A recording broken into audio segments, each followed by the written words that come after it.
దేవుని నామమునకు మహిమ కలుగును గాక. యేసు క్రీస్తు ప్రభువారి పేరట మీకందరికీ ప్రత్యేకమైనటువంటి వందనాలు తెలియజేస్తూ ఉన్నాము. హల్లెలూయా. దేవుని యొక్క పరిశుద్ధ గ్రంథములో దేవుణ్ణి స్తుతించుట కొరకు అనేకమైనటువంటి విషయాలు పరిశుద్ధ గ్రంథంలో రాయబడి ఉన్నాయి. మనం ఒక్కొక్కటిగా నేర్చుకోవడానికి ప్రభు సహాయం చేస్తూ ఉన్నారు.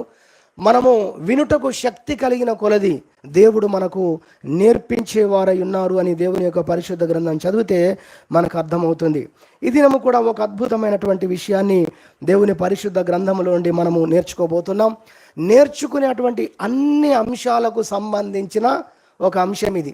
దేవుణ్ణి గూర్చి మనము ఏది వింటూ ఉన్నా వాటన్నిటినీ కలుపుకొని చెప్పే ఒక్క మాట, ఒక్క టైటిల్లో మరి ఉన్నటువంటి అంశం ఇది. చాలా గొప్ప అంశం ఇది. దీనిలో నుండి మనము అన్నీ నేర్చుకుంటాం. వాటన్నిటిని కలిపి ఒక్క మాటలో మనము జ్ఞాపకం చేసుకుందాం ఈ ఉదయకాలం. అదేంటనగా దేవుణ్ణి గూర్చినటువంటి ఒక అద్భుతమైన సంగతి అదేంటంటే ఆయన మరి ఉన్నతమైనటువంటి సుగుణాలు గల దేవుడు. హల్లెలూయా. సుగుణాల సంపన్నుడా అనేటువంటి పాట మనందరికీ సుపరిచితం. అయితే ఈ వాక్యము ధ్యానిస్తున్నప్పుడు ఏం పేరు పెట్టాలి అసలు ఈ టైటిల్ కానీ ఆలోచిస్తుంటే వెంటనే ఏమి ఆలోచించకుండానే వచ్చింది ఫస్ట్ ఇది, సుగుణాల సంపన్నుడు. ఆయన సుగుణాల చేత నిండినవాడు, లేదా సుగుణాల చేత నిండి మరీ అధికముగా ఉన్నటువంటి వాడు. అంటే సుగుణాలు కలిగి ఉండడంలో ఆయనను మించిన సంపన్నుడు ఇంకొకరు లేరు. దేవునికి స్తోత్రం చెప్పుదాం. హల్లెలూయా. సంపన్నుడు ఏ విషయంలో? సుగుణాల విషయంలో అనేది మరి దైవజనులు యేసన్న గారు ఆ పాట రాశారు, సుగుణాల సంపన్నుడు అనేటువంటి ఆ పాటలో మనం అది చూస్తాం. అయితే అదేవిధంగా ఇక్కడ చెప్పబడేటువంటి ప్రభు నాకు ఇచ్చినటువంటి మాటల్లోండి మరి పెట్టినటువంటి టైటిల్ ఏంటంటే ఉన్నతమైనటువంటి సుగుణాలు గల దేవుడు. హల్లెలూయా. ఆయన సుగుణాలు కలిగిన వాడు, అయితే ఉన్నతమైన సుగుణాలు కలిగిన వాడు. ఇంకెవరిలో కూడా అది మనకు కనిపించవు. అలాంటి సుగుణములు కలిగినటువంటి దేవుడు. అందుకే ఇలాంటి సుగుణములను ధ్యానించి, ఇలాంటి లక్షణాలను ఆలోచించి భక్తులు పరవశించిపోయి ప్రేమతో, దేవునిడల ప్రేమతో నిండిపోయి వ్రాసినటువంటి పాటలు అనేకం. అందులో సుగుణాల సంపన్నుడు అనే ఒక పాట, ఇందాక పాడుకున్న పాట, ఎంతో సుందరుడమ్మా తాను. ఏంటి ఆయనలో ఉన్న సుందరత్వం, ఆయనలో ఉన్న మంచితనమే మరి భక్తులను, ఆయన యుద్ధకు వచ్చుచున్న వారందరినీ కూడా పరవశింపజేస్తుంది. జీవితానికి నీ ఉంటే చాలు ప్రభు అనేటువంటి భావన కలగజేసింది. కాబట్టే నీవుంటే నాకు చాలు యేసయ్య అని మరొక ఆయన పాట రాశాడు. హల్లెలూయా. అంత సుగుణాలు, అంత సౌందర్యము మరి దేవునిలో ఉంది అన్న విషయాన్ని మనము జ్ఞాపకం చేసుకోవాలి. అయితే ఆ దేవుణ్ణి గురించిన ధ్యానం ఏమో దేవుని పిల్లలు అని చెప్పుకుంటున్న వారిలో చాలామందికి తక్కువగా ఉంది. వచ్చిన సమస్య ఇది. నిజానికి మనము దేవుణ్ణి గురించి మనం ఎక్కువగా ధ్యానించగలిగితే మన ప్రతి సనుగుడుకు దేవుణ్ణి గూర్చిన ధ్యానములో దానికి విరుగుడు ఉంది. హల్లెలూయా. అర్థమైందా? మన ప్రతి సనుగుడుకు, మన ప్రతి నిట్టూర్పుకు దేవుణ్ణి గూర్చిన ధ్యానం ఏదైతే మనం ఉందో అందులో కనుక మనం వెళ్తే దానికి విరుగుడు, ఈ సనుగుడుకు విరుగుడు ఎక్కడుంది? అదిగో అక్కడ ఉంది. కాబట్టి మనం తెలుసుకోవాలి, దేవుణ్ణి గూర్చిన ధ్యానం అనేది మనం నిరంతరము చేస్తూ ఉండాలి. అయిపోదు. ఈ లోకంలో మనకు దేవుడిచ్చిన జీవితం మొత్తం మనము వ్యయం అంటే ఖర్చు చేసిన దేవుణ్ణి గూర్చినటువంటి ధ్యానం పూర్తి కాదు. కానీ మనము ప్రతిదినము నడవడం కొరకైన శక్తి మనకు కావాలి. దేవుణ్ణి చేరుకునేంత వరకు కూడా మనము ఆ శక్తిని కలిగి ఉండాలి. కాబట్టి ప్రతిదినం ఆయన గురించి మనం ధ్యానం చేయాలనే విషయాన్ని మాత్రం దేవుని యొక్క పరిశుద్ధ గ్రంథం మనకు బోధిస్తూ ఉంది. సామెతల గ్రంథం మీరు చూసినట్లయితే 9వ అధ్యాయము 10వ వచనంలో పరిశుద్ధ దేవుణ్ణి గూర్చిన తెలివియే వివేచనకు ఆధారం అని ఉంది. ఒక వ్యక్తి వివేచన కలిగిన వాడు, జ్ఞానము కలిగిన వాడు, తెలివి కలిగిన వాడు ఎలా అవుతాడు అంటే పరిశుద్ధ దేవుణ్ణి గూర్చిన జ్ఞానం అతడు ఎంత నేర్చుకుంటే అంత వివేచన జ్ఞానము కలిగిన వ్యక్తిగా అతడు ఉంటాడు, అతడు మారుతాడు అని దేవుని యొక్క పరిశుద్ధ గ్రంథములో వ్రాయబడినటువంటి మాటలను జ్ఞాపకం చేస్తూ ఉన్నాము. పరిశుద్ధ దేవుణ్ణి గురించిన తెలివియే వివేచనకు ఆధారము అని అక్కడ ఉన్నట్లుగా మనం చూస్తాం. అయితే చాలా బాధాకరమైన విషయం ఏంటంటే, మరి సామెతల గ్రంథం 30 మరి సామెతలు 3వ వచనం చూస్తే పరిశుద్ధ దేవుణ్ణి గూర్చిన జ్ఞానము పొందనటువంటి వ్యక్తులను గూర్చి అక్కడ దేవుని పరిశుద్ధ వాక్యం జ్ఞాపకం చేస్తుంది. హోషేయ గ్రంథము 4వ అధ్యాయం 1వ వచనంలో దేవుణ్ణి గూర్చిన జ్ఞానము ప్రజలకు లేకపోవటం చూసి, అంటే తనను గూర్చిన జ్ఞానము తన ప్రజలలో లేకపోవటం యెహోవా చూసి వ్యాజ్యము చేయుచున్నాడు అని ఉంది. దేవుడు దాన్ని గద్దిస్తూ ఉన్నాడు.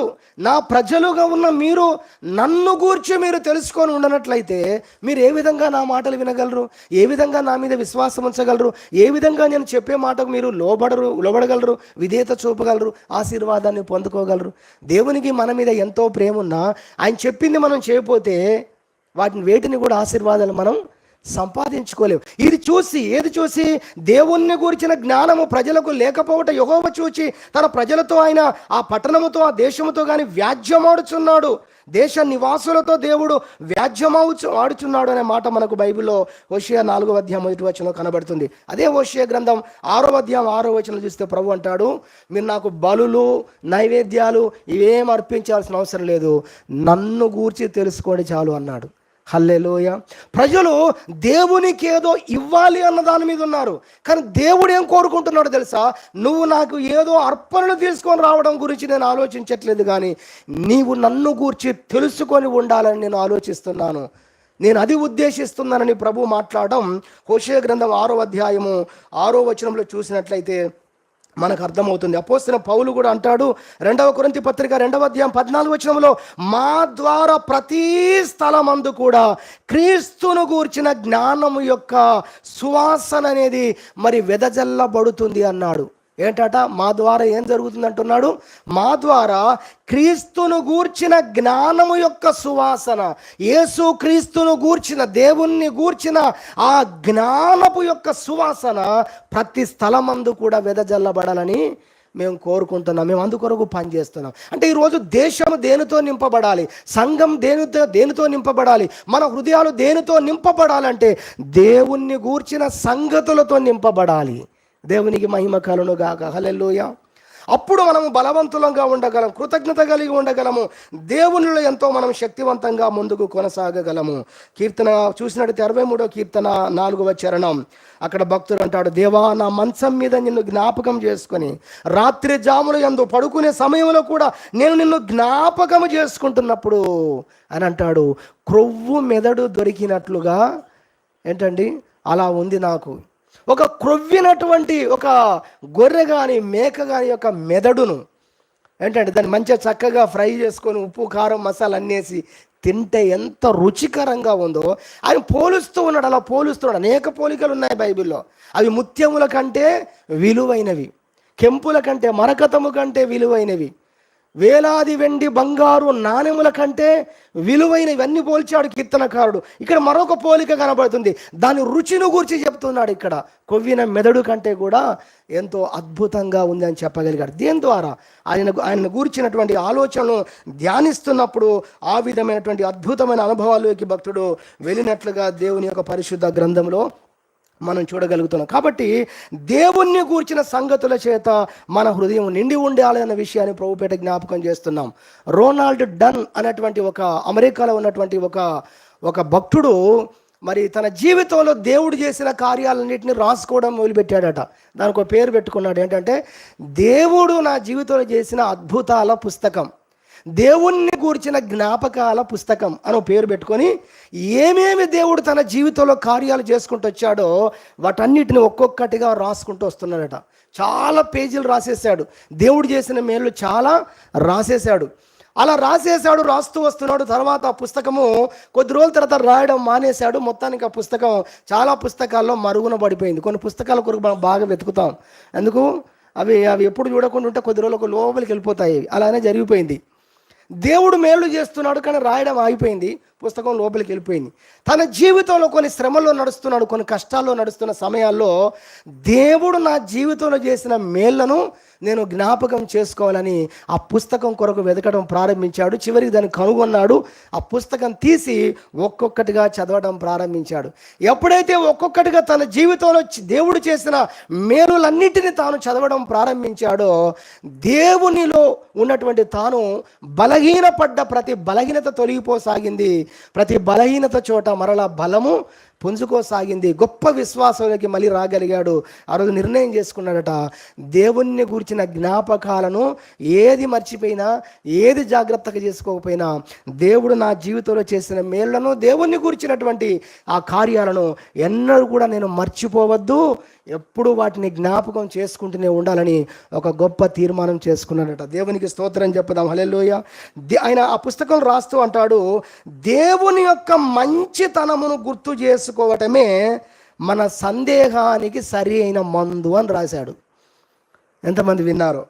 దేవుని యొక్క మంచితనమును గుర్తు చేసుకోవటమే మన జీవితంలో కలిగే సందేహాలకు సరి అయిన మందు. ఆయన ఉన్నాడు కదా. దానికి ఏ ప్రశ్న వస్తుందో, ఏ ఆత్మ సంబంధమైనటువంటి వ్యాధిగా ప్రశ్న వస్తుందో, మనసును కలిచివేస్తుందో, దానికి దేవుణ్ణి గూర్చినటువంటి, ఆయనను గూర్చినటువంటి విషయాలు, ఆయన మంచితనము జ్ఞాపకం చేసుకున్నప్పుడు అదే గొప్ప మందుగా నా జీవితంలో పనిచేసింది అని చెప్పగలిగాడు. కాబట్టి మన జీవితాల్లో నిత్యము మనం దేవుని జ్ఞాపకం చేసుకునే వారుగా ఉండాలి. ఆయన ఉన్నతమైనటువంటి సుగుణాలు గల దేవుడు. హల్లెలూయా. ఆ సుగుణాలను మనం జ్ఞాపకం చేసుకున్నప్పుడు చాలు, మన జీవితంలో ఎంతో గొప్ప బలవంతులంగా మనం ఉండగలం. ఒక 3 విషయాలు నేను త్వరగా జ్ఞాపకం చేసి ముగించడానికి ఇష్టపడుతున్నాను. మొట్టమొదటిగా చూసినట్లయితే దేవుని పరిశుద్ధ గ్రంథంలో, మనం చూసినట్లయితే 138వ కీర్తన మనం ఒకసారి చూద్దాం. కీర్తనల గ్రంథము 138వ కీర్తన 6వ చరణము చదువుకుందాం. 138వ కీర్తన 6వ చరణము మనం చూసినట్లయితే, యెహోవా మహోన్నతుడైనను ఆయన దీనులను లక్ష్యపెట్టును, ఆయన దూరము నుండి గర్విష్ఠులను బాగుగా ఎరుగును.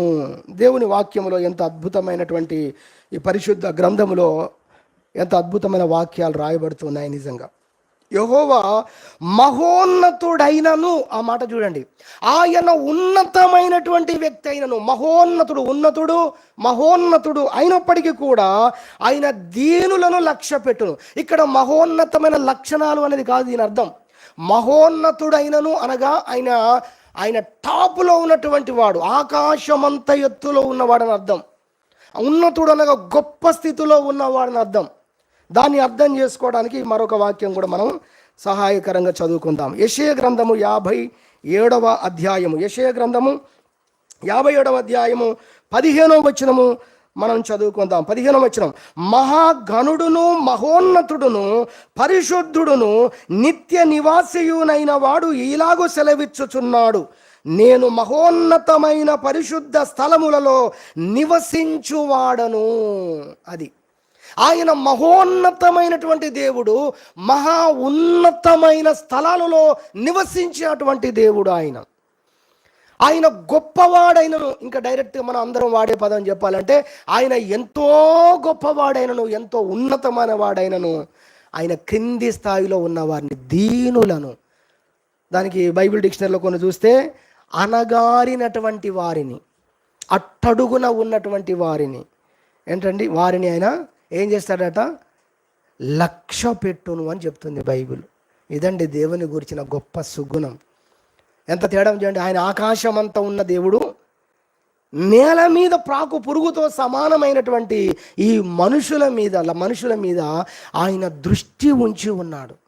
ఆయన వారిని లక్ష్య పెడుతున్నాడు. కాబట్టి మొదటి అంశంగా మనం నేర్చుకుంటున్నాం, ఆయన మహోన్నతుడైనప్పటికీ కూడా ఆయన దీనులను లక్ష్య పెట్టేవాడు అనే విషయము మరి నిజంగా ఎంత ఆశ్చర్యకరం. ఈరోజు మనం చూసినట్లయితే సమాజంలో మనం చూస్తున్నాం. ఈరోజు సమాజంలో నిన్న మొన్న కలిసిన వారు ఏదైనా కొంచెం ఉద్యోగం రాగానే, కొంతమంది కొన్ని చదువులు చదవగానే ఆటోమేటిక్గా ఏమైపోతున్నారు? కొంతమంది, అందరు కాదు, ఏమైపోతున్నారు? వాళ్ళ హృదయాల్లో మేము గొప్పవారము అనే భావం వచ్చేస్తుంది. సరే, మేము గొప్ప స్థితిలోకి వచ్చాం, గొప్పవారిగా దేవుడు మమ్మల్ని చేశాడు, సంతోషం. కానీ వారితో పాటు అప్పటి వరకు ఉన్నటువంటి వ్యక్తులను ఏ విధంగా వారు చూస్తున్నారంటే, వారిని తక్కువగా చూడడం ప్రారంభిస్తూ ఉన్నారు. ఇది మనుషులలో మనకు కనబడుతున్న విషయం. అధికారుల్లో కనబడుతున్న విషయం అధికంగా ఉంది ఇంకా చాలామందిలో కూడా. కానీ దేవుణ్ణి గురించినటువంటి గొప్ప సుగుణం ఏంటంటే దేవుని యొక్క క్యారెక్టరు మనం నేర్చుకుంటున్నాం, వ్యక్తిత్వాన్ని నేర్చుకుంటున్నాం. ఆయన ఎంత గొప్పవాడో బైబిల్ గ్రంథంలో మనం చూసినట్లయితే 1 రాజుల గ్రంథం 8వ అధ్యాయము 27వ వచనం రాయబడింది. ఆకాశ మహాకాశములు నిన్ను పట్టజాలవు అంటాడు భక్తుడు ప్రార్థన చేస్తూ. దేవా, నిన్ను ఆకాశమే పట్టదు, భూమికి మీద అసలు మేమేం మందిరం కడతాం? ఇప్పుడు అది కూడా ఆలోచన చేద్దాం మనం. ఆయన ఏ గ్రహింపుతో ఆ ప్రార్థన చేశాడు సొలొమోను.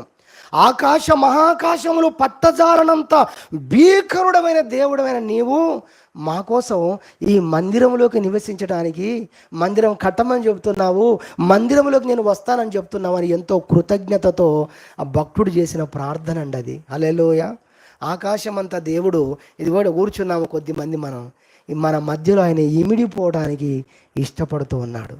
దేవునికి మహిమ కలుగును గాక. హల్లెలూయా. ఒక అద్భుతమైన మాట దేవుడు అందిస్తున్నాడు చూడండి. ఆయన గొప్పతనము మనకెక్కడ హాని చేయదు. సూపర్. హల్లెలూయా. ఇది దేవుని మాట. ఆయన ఉన్నతమైన స్థాయి కింది వారిని ఎప్పుడు చెప్పాలి మీరే గాయపరిచి, అంత గొప్ప సుగుణం గల దేవుడు. ఆ క్యారెక్టర్ మనలో వస్తూ ఉంటే కొద్దిగా మనం కూడా దేవుని వెనకాలే చెప్పాలందరూ వెనకాలే వెళ్తున్నాం. హల్లెలూయా.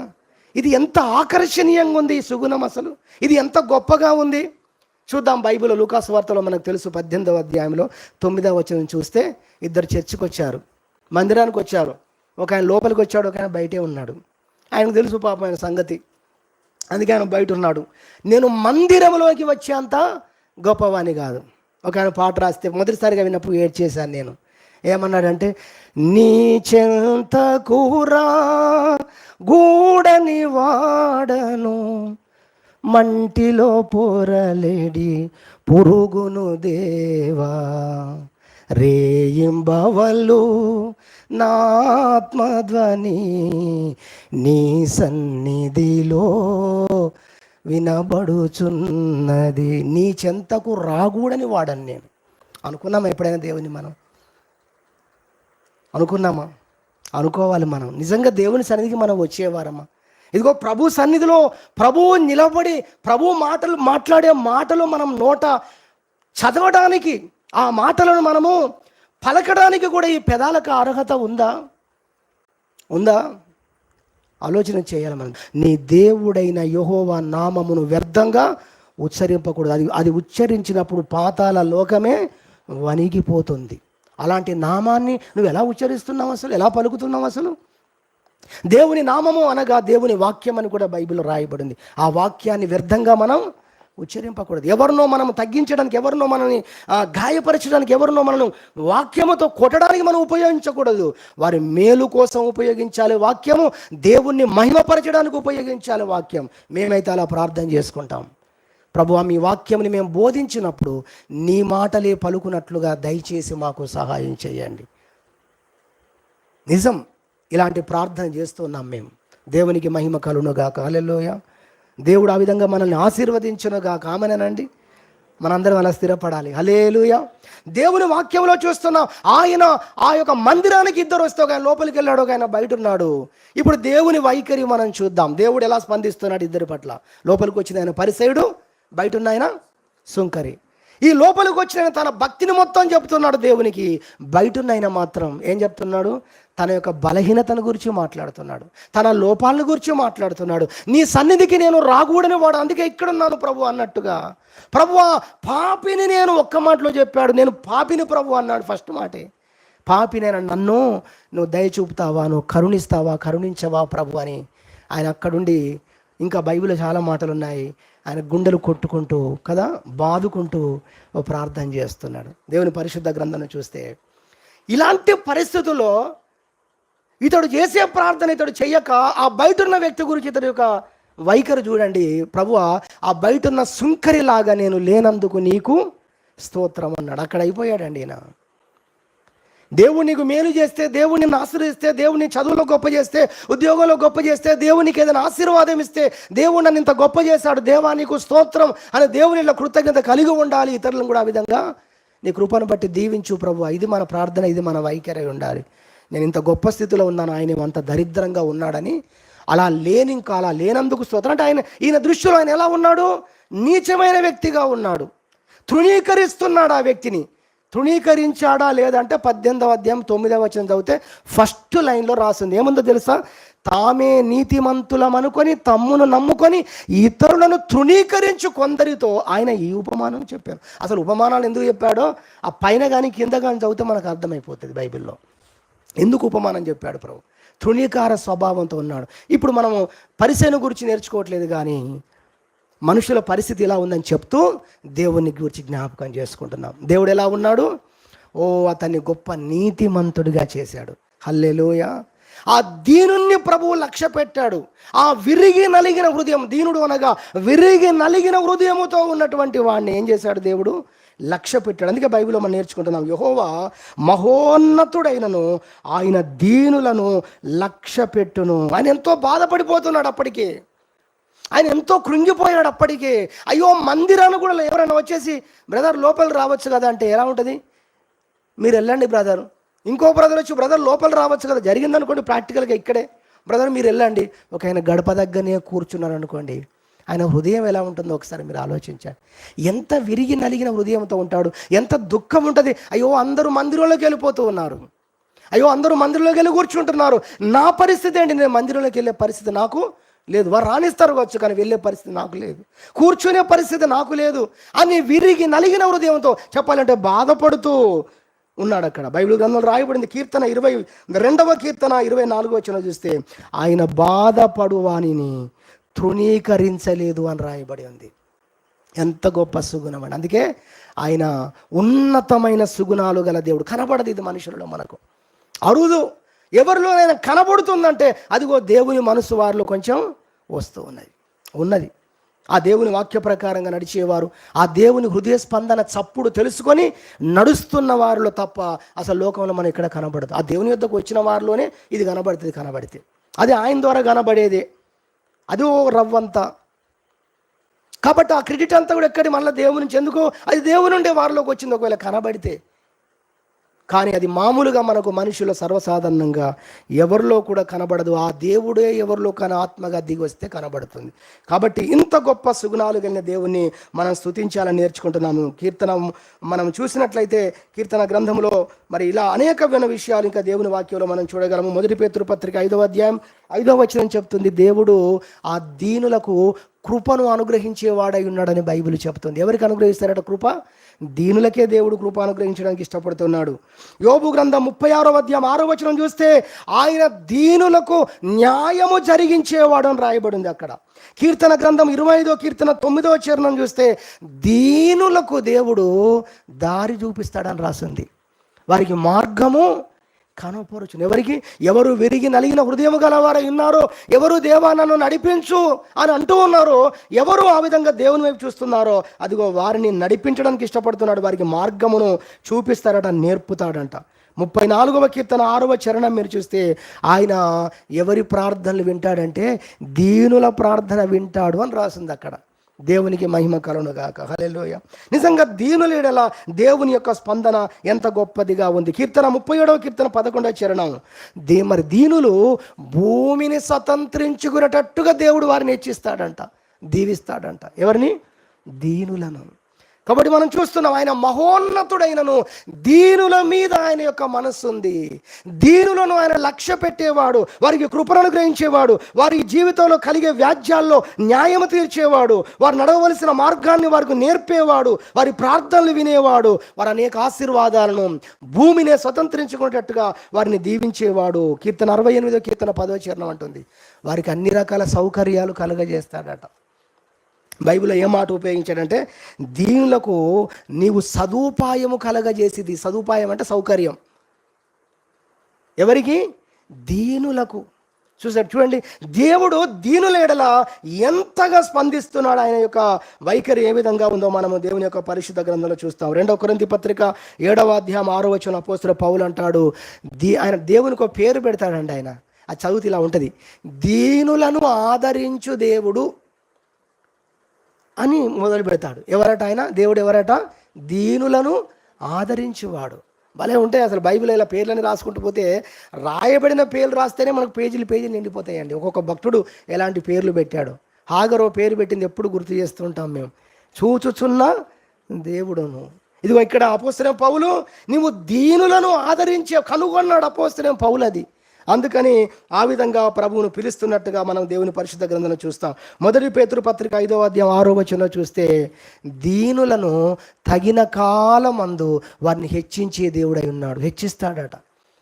తన బలిష్టమైన చేతుల కింద ఎవరు దీన మనస్కులై కనిపెట్టుకొని ఉంటారో వారిని తగిన కాలమందు దేవుడు ఆ దీనులను హెచ్చిస్తాడు, ఆశీర్వదిస్తాడు. కాబట్టి మొదటి అంశంగా మనం నేర్చుకుంటున్నాం, ఆయన మహోన్నతుడైనను దీనులను ఆయన లక్ష్య పెట్టేవాడు అన్న విషయాన్ని దేవుని యొక్క పరిశుద్ధ గ్రంథంలో నుండి మనము నేర్చుకుంటున్నాం. ఇది మొదటి విషయంగా నేను జ్ఞాపకం చేస్తూ ఉన్నాము. రెండవదిగా చూస్తే యోబు గ్రంథము 36వ అధ్యాయము. యోబు గ్రంథము 36వ అధ్యాయము మనం చూసినట్లయితే 36వ అధ్యాయము 5వ వచనం, ఆలోచించుము, దేవుడు బలవంతుడు కానీ ఆయన ఎవరిని తిరస్కారం చేయడు.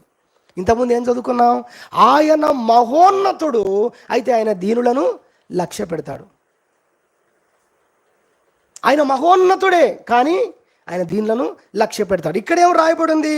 ఆయన బలవంతుడైనటువంటి దేవుడు. బలవంతుడు, ఆయన బలవంతుడైనటువంటి దేవుడు. 36వ అధ్యాయము 5వ వచనంలో మనం చూస్తున్నాం, ఆలోచించుము, దేవుడు బలవంతుడే కానీ ఆయన ఎవరిని తిరస్కారము చెయ్యడు. ఇక మనం చూస్తాం ఈ రోజుల్లో బలం ఉన్నప్పుడు పరిస్థితి ఎలా ఉంటుంది? ఎవరిని ఖాతరు చెయ్యరు కదా, పట్టించుకోరు ఎవరిని కూడా. ఎవరిదో నాకు పని ఏంటి? అసలు తప్పకుండా పని ఉంటుంది. ఎంత పెద్ద బలవంతుడైనా హాస్పిటల్కి వెళ్ళి అడ్మిట్ అయినప్పుడు సిస్టర్స్ పని చేయాలి, డాక్టర్స్ పని చేయాలి, అందరూ పని చేయాలి. ఎవరు అలా అనకూడదు. ఎంత గొప్పవాడైనా ఎండాకాలం వచ్చినప్పుడు రంజన్ కొనుక్కుంటున్నారు, కారులో ఆపి డిక్కిలో రంజన్ పెట్టుకొని పోతాడు, మట్టి కుండ. ఆయనతో పని ఉందా లేదా? దేవుడు అలా అందరూ కూడా సమన్వయముగా కలిసి ఉండేటట్టుగా అందరూ ఒకరి మీద ఒకరు ఆధారపడి ఒకరికొకరు కలిసి ఉండేటట్టుగా దేవుడు తన ఈవులను అన్ని ప్రపంచమంతటికి దేవుడు పంచి ఇచ్చాడట. హల్లెలూయా. వరాలను కూడా అలా పంచి ఇచ్చాడు దేవుడు. సంఘములో అందరూ ఆ విధంగా కలిసి ఉండడానికి. ఎవరికైనా దేవుడు నచ్చినప్పుడు అన్ని వరాలు ఒక వ్యక్తికి ఇవ్వచ్చు, అది వేరే సంగతి. అలా అరుదది, మనకు ఎక్కువ కనబడదు. కానీ జనరల్గా కనబడేది అంటే ప్రతి సంఘంలో కనబడేది అందరికీ దేవుడు ఒక్కొక్క వరం ఇస్తాడు, 2 వరాలు ఇస్తాడు. మరలా మిగతా విషయంలో ఇంకొక వ్యక్తి మీద ఆధారపడవలసింది. ఎందుకు? ఇదిగో ఎవరితో నాకు పని లేదు అనేటువంటి అది రావద్దు, దాని పేరు వేరే అని బైబిల్లో రాసింది. కాబట్టి ఇక్కడ మనం చూస్తున్నాం దేవుడు బలవంతుడు. దేవుని గురించి అసలు ఆయనంత బలవంతుడు ఎవరండి? ఆయనంత బలవంతుడు ఎవరు? బైబిల్ ఒక్క మాట చదివితే అర్థమైపోతుంది.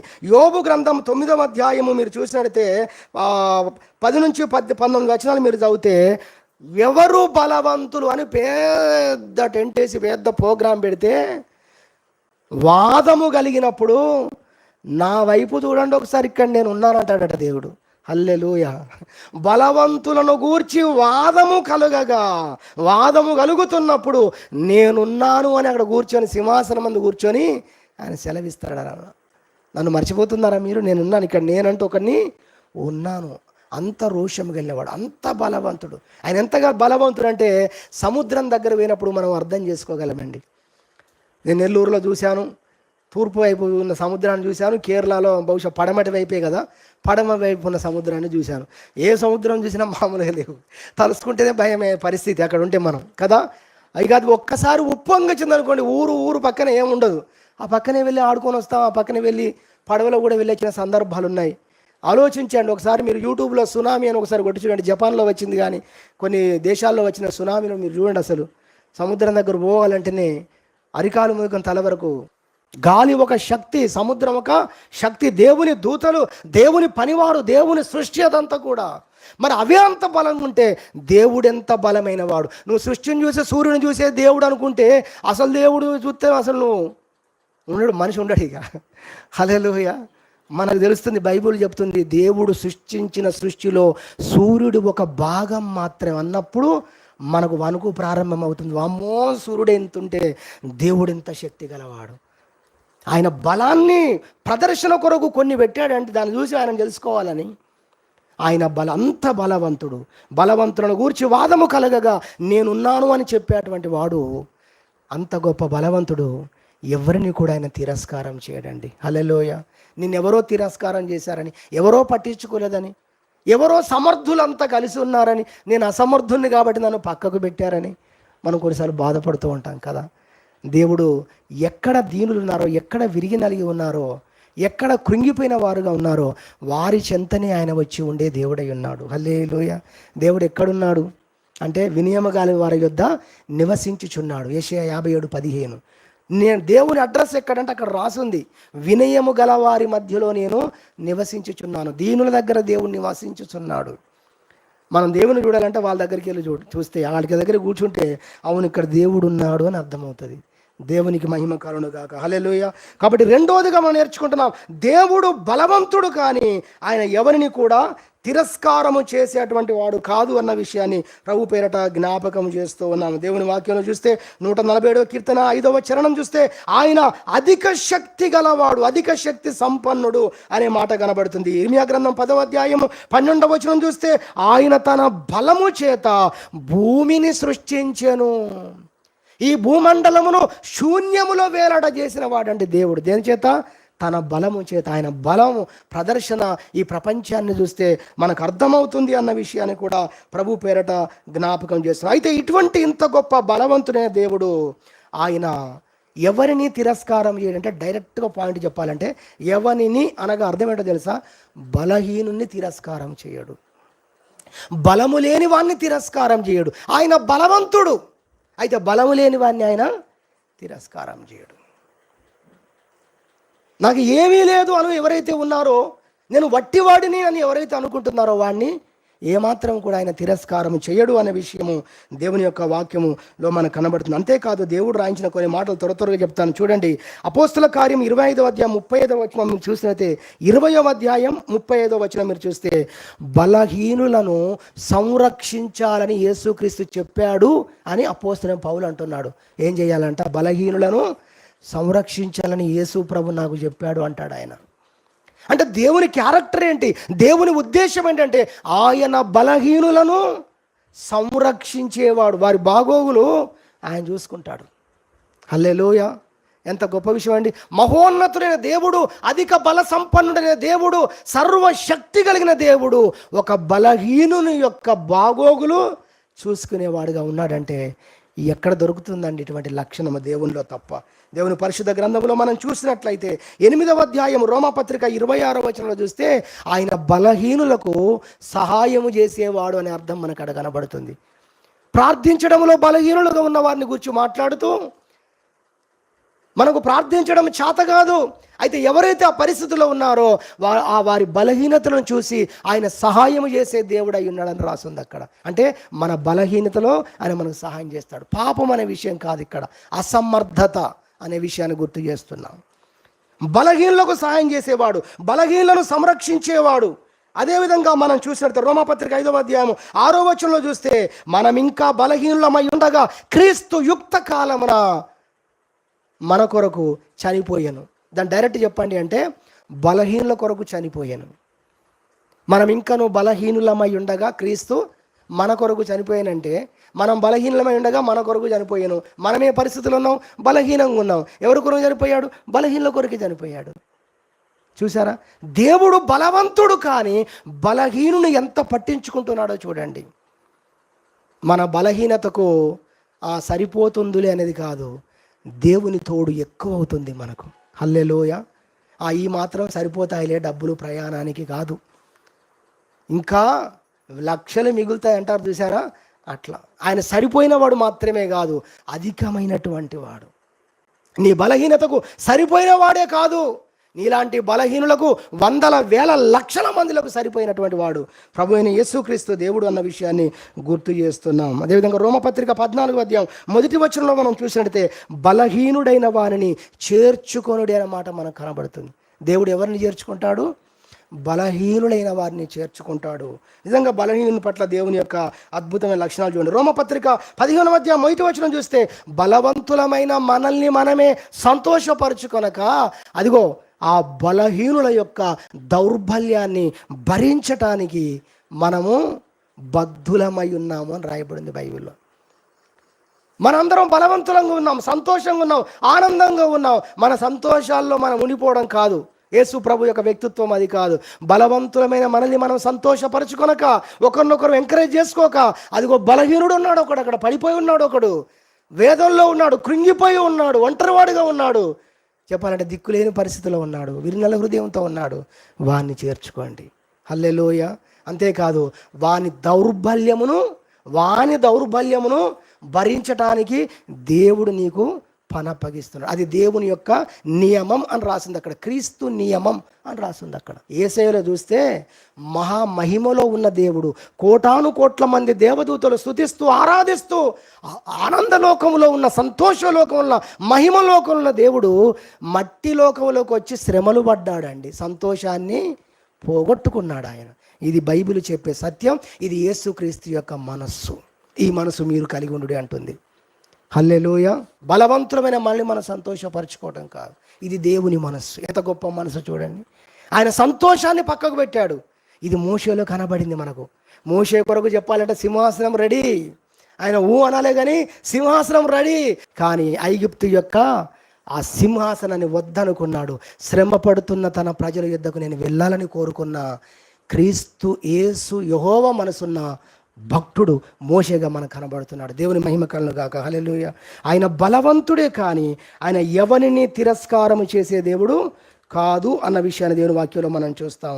అంతేకాదు మేము బలవంతులం, మేము గొప్పవారం అనుకొని ఇతరులను తృణీకరించి తక్కువగా చూసే వారిని ఏం చేస్తాడు తెలుసా? ఎవరు బలహీనులుగా ఉన్నారో ఆ బలహీనులనే వీరికంటే బలవంతులుగా చేసి, ఆ బలవంతులమని ఇతరులను తృణీకరించే వారిని వీరి చేత వారికి సిగ్గు కలగజేస్తాడని 1 కొరింథీ పత్రిక 1వ అధ్యాయము 28వ వచనం రాయబడింది. అంతగా బలహీనులకు ఆయన సపోర్ట్గా నిలబడతాడు. హల్లెలూయా. నేను బలహీనురాల్ని, నేను బలహీనుణ్ణి, నా కుటుంబం బలహీనము, మాకు ముందు వెనక ఎవరు లేరు అనుకుంటున్నావా? ఇదిగో దేవుడు తన వాక్యంలో చెబుతున్నాడు, ఆయన బలహీనులను సంరక్షించేవాడు. హల్లెలూయా. ఇంత గొప్ప సుగుణాలు కలిగిన దేవుడు, ఇంత గొప్పగా మనకు అండగా ఉన్న దేవుని బట్టి ఎంత స్తుతించాలి, ఎంత మనం గణపరచాలి, ఎంతగా గణపరచాలి. 1 కొరింథీ పత్రిక 8వ అధ్యాయం 9వ వచనం చూస్తే బలహీనులకు అభ్యంతరము కలగకుండా చూసుకోనుడి అని రాయబడింది. ఎవరైనా విశ్వాస విషయంలో బలహీనులు అంటే ఇక్కడ పాపంలో ఉన్నవారు కాదు, దోషాలు ఉన్నవారి గురించి కాదు మాట్లాడేది. విశ్వాస విషయంలో, భక్తి విషయంలో సున్నితమైన స్వభావం కలిగిన వారు, చిన్నదానికి బాధపడిపోతూ ఉంటారు. ఇలాంటి బలహీనతల గురించి ఇక్కడ మనం చెప్పుకుంటున్నాం. ఇలాంటి బలహీనులకు అభ్యంతరము కలగకుండా చూసుకోనండి. కొన్నిసార్లు మన జ్ఞానాన్ని బట్టి, మనకున్నటువంటి జ్ఞానాన్ని బట్టి ఏంటండి కొన్ని మాటలు మనం మాట్లాడుతుంటాం, కొన్ని పనులు మనం చేస్తుంటాం, ఎదుటి వ్యక్తికి అర్థం కాక పాపం వారం రోజులు 10 రోజులు కొట్టుకునే వారు కూడా నేను చూశాను. ఎన్ని రోజులు? వారం 10 రోజులు ఆ విషయం అర్థం చేసుకోక మన జ్ఞానం ఏం చేసింది? వాళ్ళను ఎంతో అభ్యంతరపరిచింది. ఒక ఆయన అన్నాడు, దేవుడుగా ఉంటే మనిషికి అర్థమయ్యేది కాదు, మనిషిగా దిగి వచ్చినందుకు బాగా అర్థమైంది అన్నాడు. హల్లెలూయా. దానికి ఒక ఉదాహరణ చెప్పాడు. చీమల దగ్గరికి వెళ్ళి, మీకు అసలు తెలివి ఉందా ఆడ ఎంత పంచదార పోసాను నేను అంటే అర్థమయ్యేది కాదు. ఆయన చీమగా వచ్చి అట్లా చెప్పాడు. ఆయన ఓ చీమ వచ్చేసి ఆడ చక్కెర ఉందన్నట్టుగా సైగలు చేసి వాటి భాషలో చేసి వాటన్నిటిని పొలోమని తీసుకొని పోయి ఆడ చూపిస్తే ఇక మామూలుగా ఉండదు, పెద్ద దండే కదులుతుంది అన్నాడు. ఆయన అబ్రహాము సంతాన స్వభావం ధరించుకొని ఈ లోకంలోకి వచ్చాడు. దేవుని మనిషికి అర్థమయ్యే రీతిలో ఆయన నడిచి చూపించాడు. 1 పేతురు పత్రికలో పేతురు రాస్తూ అంటాడు, ఆయన మనవలనే శోధింపబడ్డాడు కానీ మనవల జీవించలేదు. ఆయన అడుగుజాడల్లో మనం నడుచుకొని పోవునట్లుగా మనకు మాదిరి ఉంచిపోయాడు. ఇది నడవాల్సిన విధానం అని మాదిరి ఉంచిపోయాడు, అర్థం చేయించాడండి. కాబట్టి బలహీనులకు అభ్యంతరం కలగకుండా చూసుకొనుడని బైబిల్లో రాయబడ్డదంటే ఈ మాట చాలండి. అసలు ఎంత స్పందిస్తున్నాడు ఒక బలహీనుని పట్ల దేవుడు, ఎంత కనికరపడుతున్నాడు ఒక బలహీనుని పట్ల దేవుడు అన్న విషయాన్ని మనం అర్థం చేసుకొని మన యొక్క బలహీనతల్లో మనము నన్ను బలపరిచే దేవుడున్నాడు, నా బలహీనతనే బలంగా చేసే దేవుడున్నాడు, నన్ను కూడా ఒకరోజు బలవంతునిగా దేవుడు నిలబెడతాడు అనే గొప్ప ధైర్యంతో దేవుణ్ణి బట్టి సంతోషించుదాం. దేవుణ్ణి గూర్చిన ఈ జ్ఞానాన్ని తెలుసుకున్న వారమై ఆయన యందు మనం ఆనందించాలనేది మనం నేర్చుకుంటున్నాం. సమయం అయిపోయింది. 3వదిగా 2 మాటలు మాత్రమే చెప్పి ముగిస్తాను, సమయం అయిపోయింది కనుక. 3వదిగా చూస్తే ఆయన ఐశ్వర్యవంతుడు, కానీ ఏంటండి ఆయన ఐశ్వర్యం మొత్తం ఆయన కొరకే ఖర్చు పెట్టుకోడు, లేదా ఆయన దగ్గర ఉంచుకోడు. ఆయన పిసినారి కాదు, అలా అనొద్దు దేవుని గురించి, కానీ మీకు అర్థం కావడానికి అంటున్నాము. ఆయన మహా ఐశ్వర్యవంతుడు, అధిక ఐశ్వర్యవంతుడు. తిమోతికి రాస్తూ పౌలు అంటాడు, శ్రీమంతుడు అనే పదం ఉంది. ఏసన్న గారు ఓ పాటల సీడీ తీసినప్పుడు ఆ సీడీ పేరు అదే తీశాడు, శ్రీమంతుడు. పాట కూడా టైటిల్ పేరు అదే పాట రాశాడు ఒకటి, శ్రీమంతుడా అని పాట పాడాడు. శ్రీమంతుడు అనే మాట మనకు అక్కడ కనపడుతుంది. సరే, మనం ఇక్కడ చూస్తున్నాము ఆయన ఐశ్వర్యవంతుడు, శ్రీమంతుడు. అయితే ఆయన మన అవసరాన్ని తీర్చేవాడు. దీనికి ఇలా నాకు దేవుడు ఆలోచన ఇచ్చాడు. ఏం ఆలోచన ఇచ్చాడంటే, మన అక్కరలన్నీ తీర్చుటకు ఆయన ఐశ్వర్యవంతుడుగా ఉన్నాడండి. హల్లెలూయా. ఆయన మన అవసరతల అక్కరల్ని తీర్చగలిగేటువంటి వాడుగా ఆయన ఉన్నాడు. ధనవంతుడు ఉన్నాడు. 2 మాటలు చెప్పి ముగిచేస్తాను. ధనవంతుడు ఉన్నాడు, కావలసినంత ఉంది. కానీ ఒక్కరోజు కూడా ఇంటి ముందు పడి ఉన్న వ్యక్తికి ఒక్కరోజు అట్లీస్ట్ భోజనం తీసుకొచ్చి పెట్టలేదండి. ఒక్కరోజు కూడా కనీసం పనివాడితో ఓ ప్యాకెట్ పంపించలేదండి. అందుకే ఎక్కడున్నాడు?